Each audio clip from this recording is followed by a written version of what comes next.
In this video you can know about cotton manufacturing process. Cotton is so comfortable because it breathes well.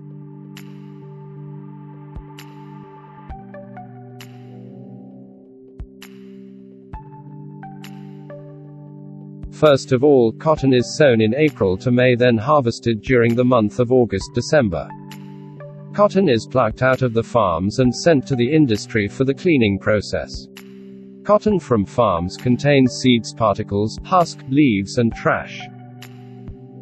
These impurities are extracted out from this and then sent to the spinning mills in the forms of bales, where it is opened into small tufts, cleaned, mixed, or blended to form a thick strand of fiber called sliver. Sliver is converted to yarn either by ring spinning or by rotor spinning.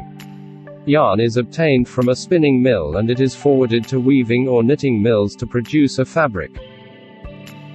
Cotton is generally woven to produce cotton fabric. Now the fabric is ready, but it is not for wearing at that stage. If we try to wear, then it harms your skin and leads to skin disease. Rashes can appear differently on different skin. So, this fabric is treated with water and enzymes for cleaning. Remember one thing, that the original color of cotton is pale yellow. We treat fabric with alkali to impart whiteness that enhances its luster, absorbency. Now it's time to impart colors to the fabric. Dyes are used to color the fabric, and patterns are printed on fabric.